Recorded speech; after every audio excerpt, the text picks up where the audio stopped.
There are few hobbies in the world that invoke the emotions of cave diving. For the small community that loves to dive, it is an escape and a sense of peace while under the water, traveling through a piece of time that few people will ever see. For those of us on the outside looking in, it is fear, confusion, and a downright overwhelming conviction to never partake in this particular hobby. Yet there is something about the sport that is downright fascinating. Through history, there have been many divers in caves that were explored with their fair share of incredible stories and tragedies. Yet, where did this fascination begin? In 1955, a Navy lieutenant would enter Radium Springs cave system and be the first recorded cave diver to never see the light of day again. This is his story.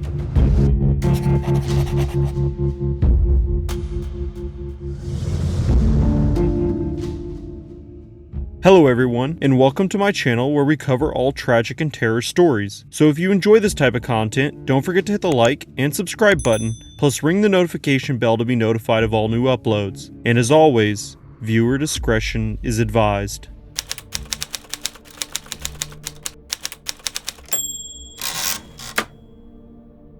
Cave diving is still a relatively new hobby to those around the world, as it became popular in the US in the late 1950s and 60s, but was mostly reserved for the extremists as it was seen as an extremely dangerous hobby by the general public. It wasn't until pioneers such as Sheck Exley and others began mapping and exploring caves that it was really seen as a desirable way to spend your free time. Plus, in the late 1950s, the required gear to cave dive was almost laughable, further building the rapport of early pioneers. While there are cases of free diving, or diving into a cave without a form of breathable air, the first cave dive occurred in 1943 by one of the co-founders of diving equipment, Jacques Vez-Costeu. He was also the first man to record a successful scuba and cave dive. So it was not a surprise that many early cave divers were comfortable with minimal gear, and the mistakes that were made throughout the years led to the development of many new procedures and equipment that is used today. Lieutenant Murray Anderson was a 28-year-old experienced skin diver with over 200 hours of experience underwater. A skin diver is someone who would snorkel on the surface and dive into the depths for a short time, similar to free diving. Although Anderson was known more so for skin diving, as a leader in the Macon, Georgia Skin Diving Club, he was a Navy frogman and still had some experience as a cave diver. On the evening of May 14, 1955, Anderson was preparing to dive into the Radium Springs cave in Georgia, a cave that he was helping map along with his best friend and fellow club member, Donald Garreau. Radium Springs is a Georgia icon, as it is the largest natural spring in the entire state. The water is striking blue, unmistakable for those above that were visiting the resort and casino. Yet under the surface is a small passage that a diver would have to squeeze through for a few feet before it opens into a vast underwater cave. The entire cave is a honeycomb structure, with some areas having over 25 to 30 different passages, some of them small dead ends, while others connect to other areas of the cave, creating an underwater maze stretching for over 1,532 feet. The caves are closed off today, with only a select few divers permitted access over the last few years, strictly for research and documentation purposes. Even when the cave is open up today, divers are usually permitted to only travel up to a couple hundred feet before turning around, as the restrictions and honeycombs become more tense. There is a set dive line at the entrance of the cave, stretching for 200 feet simply for this purpose. The state of Georgia sees the underwater maze as too dangerous for recreational divers, as even experienced explorers could easily become lost or turn around in the system. Yet in 1955, only a few people even knew what lay under the surface of the spring. Yet the two friends were there to explore and map the cave, and they planned on entering the cave together, but it was common for them to explore different passages while both were in the cave to cover more ground and lay dive lines. While a dive line was still used, it did not carry the same urgency as it does today, with many divers straying from the line to explore connecting passages. Anderson and Donald were preparing to enter the cave through the 3-foot restriction on the bottom of the spring. They did not have permission to dive into the cave and therefore were on edge as they got ready, quickly putting on their gear as soon as they arrived, praying that nobody would be there to witness them and question what they were doing. But they were not so lucky to have someone interrupt them. as that may have changed the events of the day.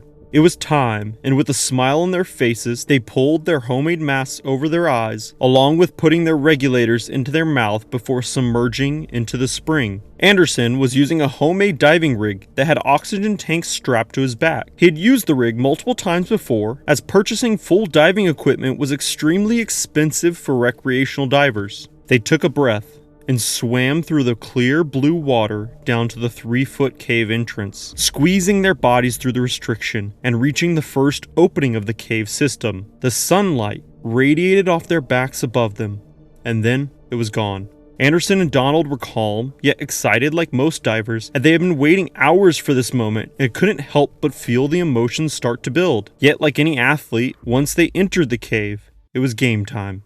They laid the dive line in the sediment-filled floor below them. While some areas of the cave were larger than others, there are tight passages throughout, making it very easy to silt out the cave with one wrong kick. The system has a large amount of sediment on the walls and floors, more than usual, so one small mistake could easily reduce a diver's visibility from a few feet to merely inches, something they were both fully aware of and were careful as they slowly moved through the passages. Everything was going great as Anderson and Donald were making quick work through the first few hundred feet, and it was pretty simple. There was a few tight passages, but nothing that would be concerning. Donald was leading the group while he laid the line, and Anderson was a good distance back as he took his time through the cave, exploring the small offshoots that led to dead ends as he progressed. Donald had reached the 200-foot mark and was preparing to turn around as visibility had continued to worsen throughout the passages. He was also worried about exploring the cave any further, as at the 200-foot mark is a large room stretching 300 feet wide, 150 feet long, and at a depth of 80 feet.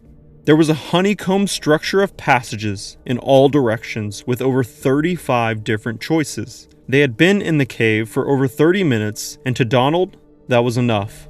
As he was leaving, Anderson passed him, still swimming forward, and entered one of the small 3-foot wide restrictions. Anderson was known for leaving the dive line, and it had never been a problem for him as he just followed the same path back towards the exit. His friends knew that this was the way he liked to dive, because he could move through the caverns quicker, and they thought nothing of it as he was a great diver. So it was no surprise that at the end of the 200-foot guideline, Anderson kept swimming with no pause. He was swimming with a smile on his face and no guideline under him. There were over 35 different passages in front of him, striking a similar resemblance to a honeycomb from a bee's hive. But he was confident, and he began to swim down the first passage as Donald returned back to the surface. Anderson did not know it at the time, but there was only one passage that does not lead to a dead end, yet he continued to explore. He became more frustrated each time he explored a new offshoot, only to be greeted by a restriction too tight for a human body. This frustration led to a need to find a way through, but visibility had continued to worsen as Donald had left, to the point where he could only see about 6 inches in front of him. But he knew that he still had a little time left and was determined to find a new passage, and so he began exploring again, and this would be his final passage before he would have to return home. So frustrated and praying for a different result from the few passages he had already gone down, he began swimming through the muck. And as he swam forward, he was still calm, but he began to feel a little stress. Maybe Donald was right. Maybe it was time to go. It was time to turn around. And so, defeated and with a frown on his face, Anderson began swimming back the way he came. He was heartbroken, yet still felt some relief that he was going home. Then, there was darkness. Anderson stopped swimming in place, suddenly surrounded by nothing but black. There was a sudden rush of fear in the back of his throat, and then panic. He began hitting his flashlight with his hand, hoping to see any form of light. It was a homemade flashlight, just like his other gear, but he did not have an extra.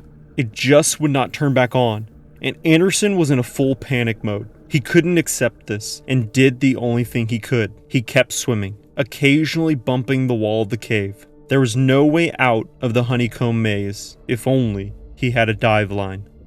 Donald sat on the surface of the spring. It had been over an hour, and Anderson should have surfaced by now. He had been worried for the last 20 minutes, but now he was sure he had to do something. This was not like the Anderson he knew.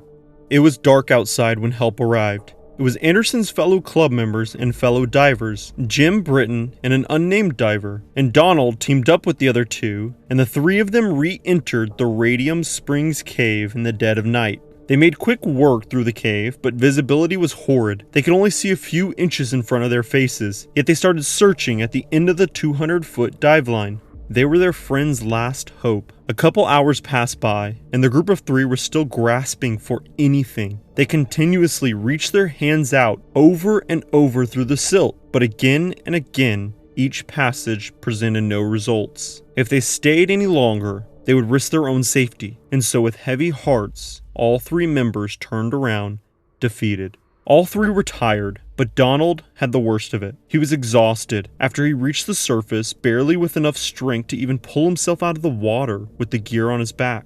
His breath was labored and his eyes sunken. He always had hope, but admitting defeat sucked everything from him. He couldn't accept that his best friend was gone. This was no longer a rescue, but a body recovery.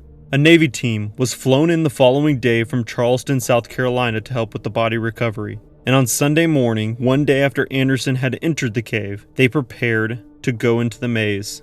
Hundreds of people watched from the hotel and casino just above the spring, as nobody had ever heard of a tragedy such as this. They couldn't believe that someone was willing to go into an underwater cave. Visibility for the rescue team was fantastic, and they could see for several feet through the unmistakable blue water. Only 30 minutes after entering the cave, they had reached the 200-foot mark, and they saw him. Anderson was floating near the roof of the cave, his body still, as if frozen in time as the water moved around him. His regulator was no longer in his mouth, and his flashlight dangled around him. The dive line lay just a few feet below him. Donald and the other two Macon Diving Club members had swam under Anderson the night before several times, but since the cavern was so large, along with the poor visibility, they never knew. They had searched for hours, and he was only a few feet above them. The rescue team pulled Anderson from the cave at roughly 8 a.m. on Monday 15th, so his friends and family could say their goodbyes. His death led to a lot of changes in the diving community, as it was the first publicized death in the United States, and being a 28-year-old Navy frogman only led to the push for change. It was an imperative lesson in the creation of cave diving rules, such as always using a dive line, having 3 flashlights, and the rule of thirds. Although his death was a tragic event that was published around the country through many newspapers, it adapted modern diving today. Radium Springs Cave never recovered, and this tragedy is a big reason why the caves are still closed to this day for recreational divers. It is an attempt to prevent the fate of a young 28-year-old from ever reoccurring through the community.